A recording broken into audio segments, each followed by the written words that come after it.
Good morning students. आज जो हमारा नेक्स्ट टॉपिक है वो I S code recommendation for CA design. I S code ने कुछ रिकमेंडेशन दिए हैं सीए डिज़ाइन के लिए, जो कि क्लॉज नंबर 40 में दिया हुआ है आपके आई एस 452,000 के, और पेज नंबर 72 और 73 पे सारे क्लॉजेस दिए हुए हैं। मैं उसको एलोबरेट कर रहा हूँ यहाँ पे। तो सबसे पहले हम देखते हैं nominal shear stress.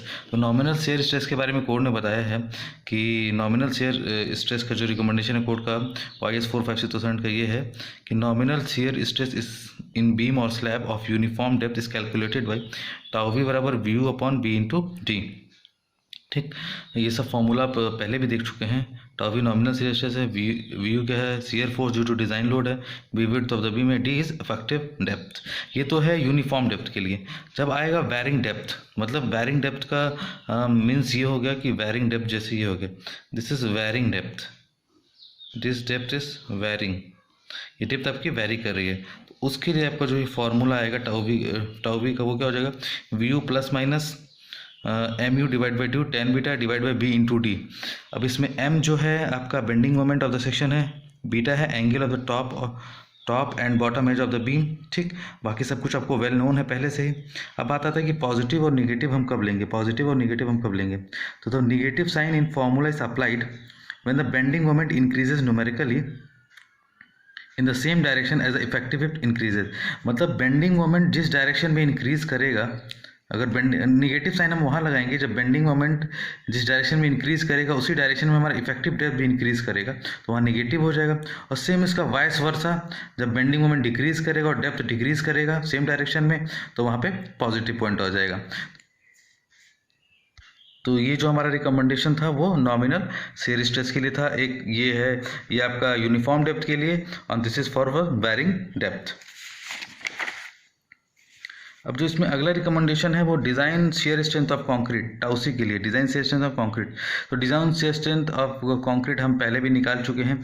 Depending on the grade of concrete and percentage of tensile reinforcement, the design shear strength in concrete tau C in beam without shear reinforcement is given in table number 19 of I S 456 page number 73 पे आपको दिया हुआ है। इससे हम अगर direct value हमारी match कर जाती है तो अच्छा, नहीं तो फिर हम इंटरपोलेशन से टाउसी की वैल्यू को निकालते हैं। जो हमारा अगला रिकमेंडेशन है मैक्सिमम शेयर स्ट्रेस के लिए, मैक्सिमम शेयर स्ट्रेस के लिए जिसको टाउसी मैक्स बोलते हैं, टाउसी मैक्स बोलते हैं। इसकी जो इसका जो टेबल है उसको table number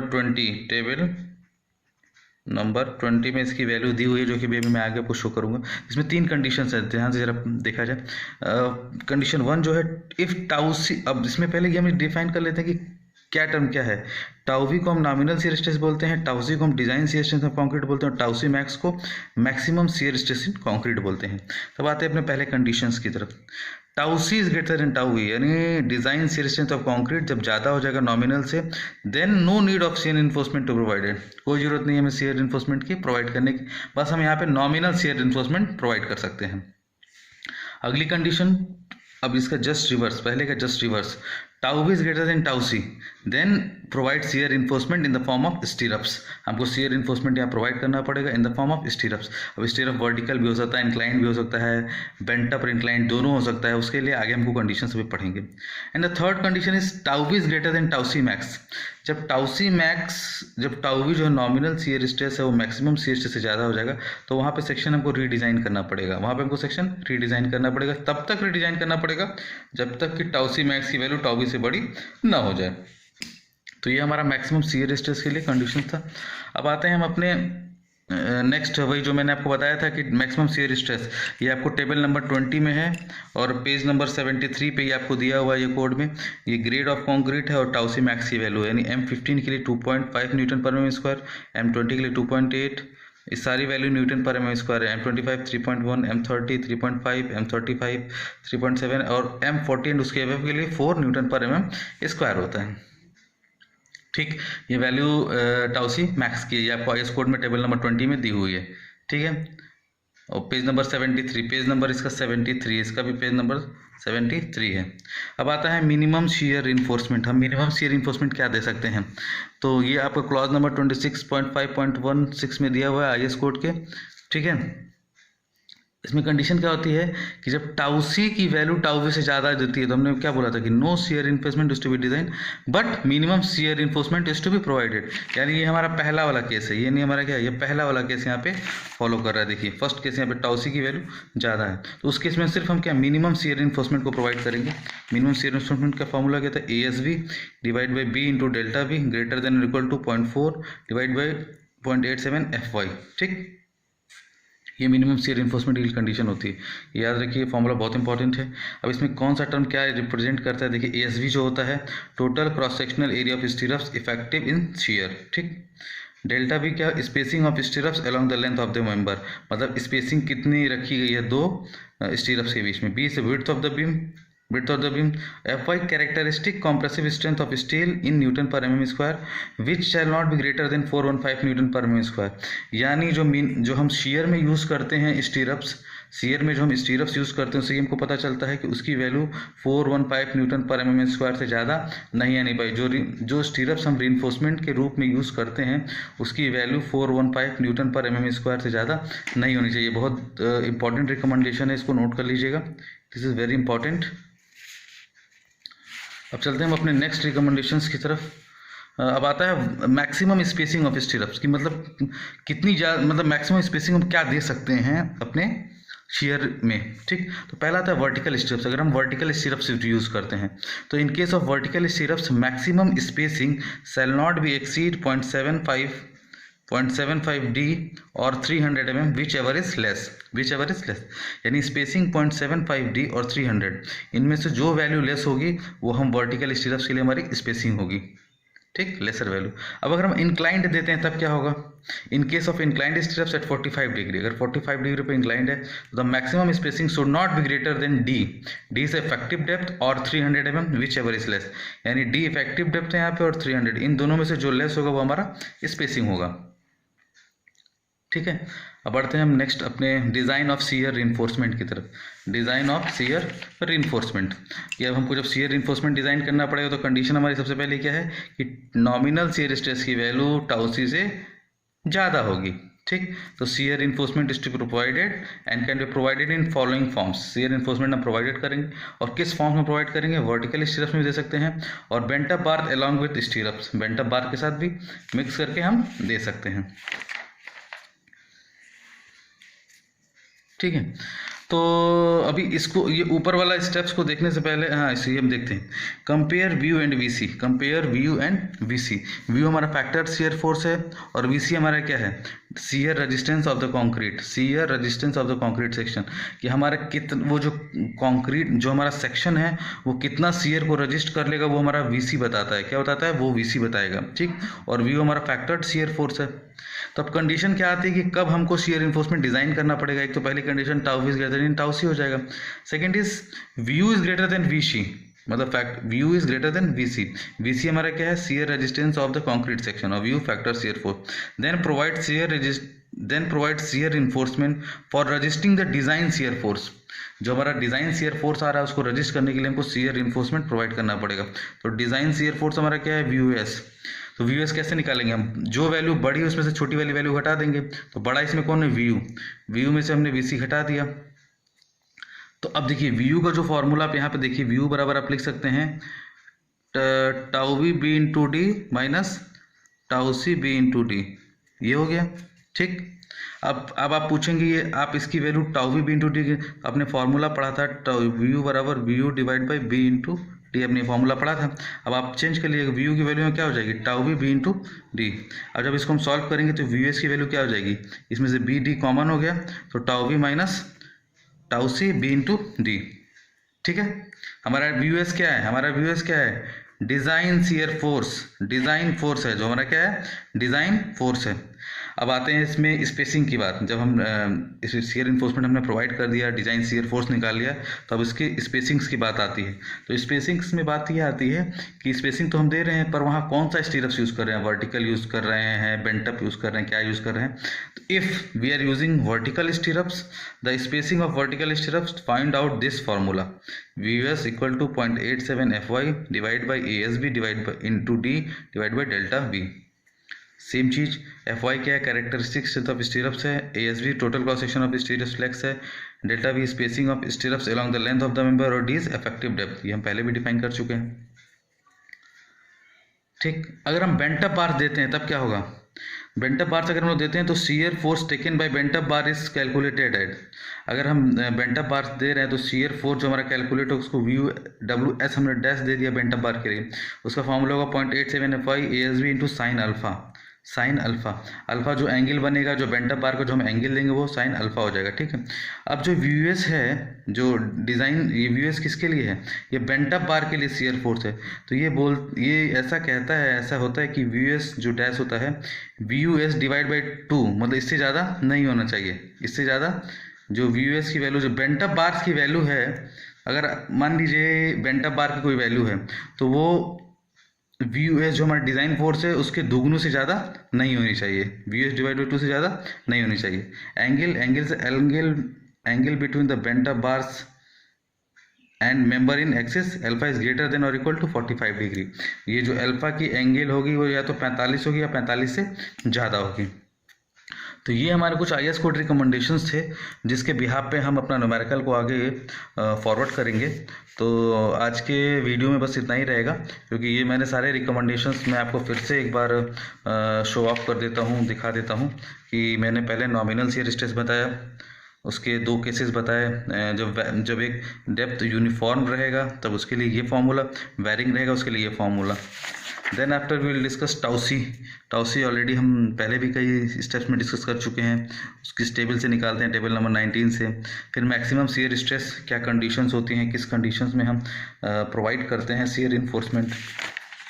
then after tau C max की जो स्टैंडर्ड वैल्यू जो आपके कोड में दी हुई है, मिनिमम रिइंफोर्समेंट के लिए क्या कंडीशंस होती हैं और उसका फार्मूला क्या होता है निकालने के, ये हमने डिस्कस किया।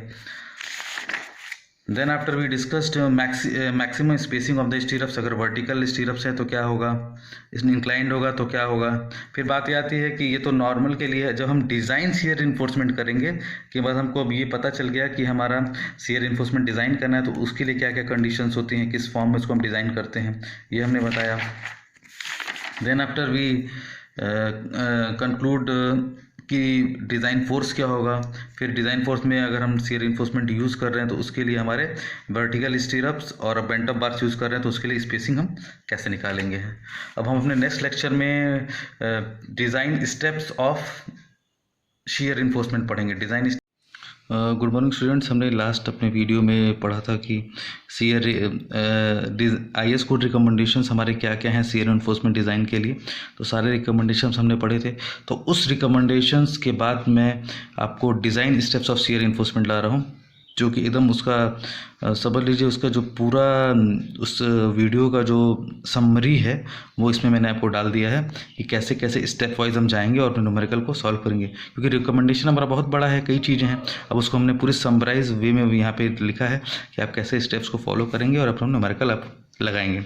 तो सबसे पहले स्टेप नंबर 1, कैलकुलेट क्या करेंगे आप, shear force at critical section of the beam due to given loads. हो सकता है कि आपको शियर फोर्स ऑलरेडी क्वेश्चन में गिवन हो और ना गिवन हो तो आप क्रिटिकल सेक्शन पे निकाल लेंगे। Step number 2, determine nominal shear stress. Nominal shear stress को हम टाउ भी बोलते हैं। टाउ भी के लिए 2 कंडीशन है, अगर यूनिफॉर्म डेप्थ है तो ये फॉर्मूला लगेगा और वैरिंग डेप्थ है तो ये फॉर्मूला लगेगा। इसके पिछले वीडियो में मैंने आपको सारा कुछ टर्म्स के बारे में डिफाइन किया है कि कौन सा टर्म यहाँ क्या रिप्रेजेंट करता है। तो मेरे हिसाब से आपको क्लियर होगा। अगर कुछ डाउट होगा तो आप कमेंट सेक्शन में डाल देंगे या अपना मेरा पिछला वीडियो देख लेंगे तो सही सब चीज़ें आपको क्लियर हो जाएंगी। Step number 3, depending on the concrete grade and percentage of steel find out shear reinforcement of concrete tau C from table number 19 page number 73। ये ग्रेड ऑफ कॉन्क्रीट और परसेंटेज ऑफ स्टील से हम क्या calculate कर लेंगे, tau सी calculate कर लेंगे, जो कि टेबल नंबर 19 में है और पेज नंबर 73 पे दिया हुआ है। इस स्टेप्स को भी मैं काफ़ी बार बता चुका हूँ कि बाई इंटरपोलेशन भी निकाल लेते हैं, कभी कभी वैल्यू डायरेक्ट गिवन होती है, उस परसेंटेज ऑफ स्टील में मिल जाती है तो हम निकाल लेते हैं, नहीं उस परसेंटेज ऑफ स्टील में मिलती है तो हम इंटरपोलेशन से निकाल लेते हैं। Okay, step number 4।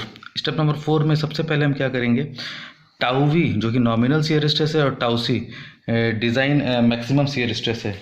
Tau C max क्या है, मैक्सिमम शियर स्ट्रेस है। Maximum shear stress in concrete. इसका भी तो इसमें जब कंपेयर करेंगे पहला कंडीशन क्या होगी कि अगर tau V is greater than tau C max, अगर टाउ वी बड़ा हो गया तो क्वेश्चन आगे बढ़ेगा ही नहीं, फिर उसको क्या करना पड़ेगा, वो रीडिज़ाइन करना पड़ेगा। रीडिज़ाइन द सेक्शन, कब तक रीडिज़ाइन करना पड़ेगा, जब तक कि टाउ सी मैक्स बड़ा ना हो जाए। रीडिज़ाइन तब तक करेंगे जब तक कि tau C max tau V से बड़ा ना हो जाए। और टाउ सी मैक्स की जो वैल्यू दी है वो टेबल नंबर 20 में आपको डायरेक्ट वैल्यू दी है, IS 456/2000 में पेज नंबर 73 पे जो आपको गिवन है। अगला स्टेप आता है compare tau V and tau C. Tau C is nominal shear stress, tau C is design shear strength. अब इसमें कंपेयर करना है तो इसमें दो कंडीशन बनेगी। पहले कंडीशन में बोलेगा टाउ सी बड़ा होगा और टाउ वी छोटा होगा। तो क्या होगा कि इसमें हमको शियर इन्फोर्समेंट नहीं डिजाइन, हमको सिर्फ नॉमिनल शियर इन्फोर्समेंट डालना पड़ेगा। यहाँ पे nominal shear reinforcement is to be provided in the form of vertical stirrups. अगर टाउ सी जब बड़ा होगा तो सिर्फ हमको नॉमिनल शियर इन्फोर्समेंट देना होगा इन द फॉर्म ऑफ वर्टिकल स्टीरअप। अगर हम नॉमिनल शियर इन्फोर्समेंट देंगे तो उसकी स्पेसिंग क्या होगी, तो उसकी स्पेसिंग के लिए एक फॉर्मूला दिया हुआ है और हमको नॉमिनल शियर इन्फोर्समेंट निकालने के लिए भी एक फॉर्मूला दिया हुआ है। ठीक, तो नॉमिनल शियर इन्फोर्समेंट का जो फॉर्मूला होता है ASV divide by B into delta V greater than और equal to 0.45 divide by 0.87 FY। उसमें डेल्टा वी क्या है, स्पेसिंग। ये सारा क्वेश्चन आपको गिवन डेटा में दिया होगा क्वेश्चन में, तो आप यहाँ से डेल्टा वी निकाल लेंगे। अब बात आती है कि अगर अब यहाँ पे दूसरा केस बनेगा जस्ट इसका रिवर्स। पहले केस में टाउ सी बड़ा था, अब दूसरे केस में टाउ वी बड़ा हो गया। जब टाउ वी बड़ा होगा तो shear reinforcement is to be designed as follows. अब हमको शियर इन्फोर्समेंट को डिज़ाइन करना पड़ेगा। तो शियर इन्फोर्समेंट को डिज़ाइन करने से पहले सबसे पहले हमको क्या करना पड़ेगा, डिज़ाइन फोर्स निकालना पड़ेगा। Design force VUS, design force VUS। VUS का जो फॉर्मूला होता है VU minus VC, VU minus VC। ये फैक्टर्ड शियर फोर्स आप उसको बोल सकते हैं। VC जो है shear resistance of the concrete section, VC is the shear resistance of concrete section. और VC का फॉर्मूला होता है tau C B into D, जो कि मैंने आपको पिछले वीडियो में बताया हुआ है कैसे आया हुआ। तो VUS क्या हो गया, VU minus tau C B into D. तो हमारे यहाँ से डिज़ाइन फोर्स निकल जाएगा। जब हमारे यहाँ से डिज़ाइन फोर्स निकल जाएगा तो हमें उसकी स्पेसिंग के लिए दो तीन कंडीशंस दी हुई हैं। पहला क्या है, if vertical stirrups are provided. अगर हम वर्टिकल स्टीरअप्स आर प्रोवाइडेड कर रहे हैं the spacing is govern by the following equation. तो स्पेसिंग इस इक्वेशन से गवर्न होगी। VUS बराबर 0.87 FI ASV into D divide by delta V. यहाँ से हम डेल्टा वी निकाल लेंगे। इफ अगर हम नहीं, दूसरा कंडीशन है कि फॉर इंक्लाइंड स्टीरअप्स और a series of bent up at different cross section. Bent up bar हम डिफरेंट क्रॉस सेक्शंस पे दे रहे हैं इंक्लाइंड स्टीरअप से, तो VS का फॉर्मूला क्या होगा, 0.87 FI ASB D divide by delta V bracket में alpha sine alpha into cos alpha. तीसरा कंडीशन क्या है, देखिए सब में VUS की जरूरत पड़ रही है, जो कि हम VUS हमने यहाँ कैलकुलेट किया हुआ। तीसरा कंडीशन है फॉर सिंगल बार और single group of parallel bars all bent up at all the same cross section. तो फॉर्मूला क्या होगा, सेम क्रॉस सेक्शन पे दिया है, जैसे डिग्री ऑफ क्रॉस सेक्शन इसका सेम होगा। सेम क्रॉस सेक्शन पे तो क्या होगा, VUS बराबर 0.87 FI ASV साइन अल्फा। इस फॉर्मूले से हम VUS निकाल लेंगे। ठीक है, इस फॉर्मूले से हम चीज़ों को कैलकुलेट कर लेंगे यहाँ से। अब आती है बात कि ये तो हमारा शेयर इन्फोर्समेंट के हिसाब से कंडीशन होगा। कोड ने एक मैक्सिमम कंडीशन भी दी है, कंडीशन फॉर मैक्सिमम स्पेसिंग। उसमें दो कंडीशंस दी हुई है, एक वर्टिकल के लिए दी हुई है, एक इंक्लाइंड के लिए दी हुई है। तो इन वर्टिकल के लिए क्या दी हुई है, the spacing of vertical स्टीरअप्स shall not exceed 0.7 D और 300 mm whichever is less.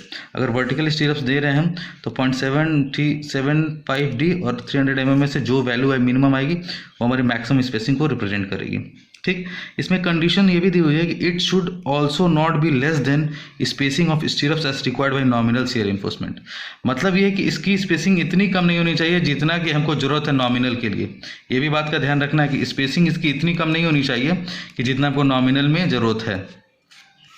ठीक, अब दूसरा, अगर इंक्लाइंड स्टीरअप्स हम दे देंगे 45 डिग्री पे, for inclined stirrups at 45 degree the maximum spacing should not greater than D और 300 mm whichever is less. ठीक, अगर वर्टिकल देंगे तो ये फॉर्मूला लगाएंगे और इंक्लाइंड देंगे तो ये फॉर्मूला लगाएंगे। तो इस कुल इन चीज़ों में हमें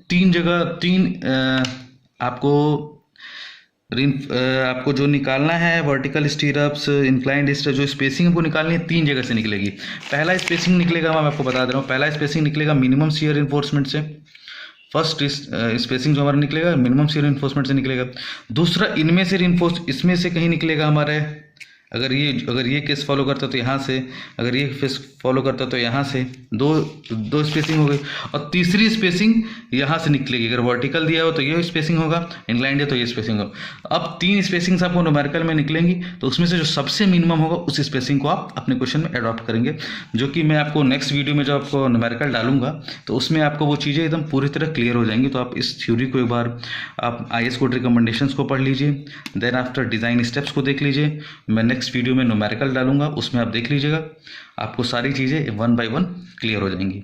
और उसके बाद भी कोई डाउट है तो आप कमेंट सेक्शन में डाल सकते हैं। तो आज के लिए सिर्फ इतना ही, मैंने आपको डिज़ाइन स्टेप्स पूरा समझा दिया। मैं एक बार आपको फिर से दिखा देता हूँ। मैं आपको फिर से बार डिज़ाइन स्टेप्स आपको सारा दिखा दिया मैंने। और देन आफ्टर दिस पेज, इसके बाद नेक्स्ट वीडियो में हम न्यूमेरिकल करेंगे। तो थैंक यू।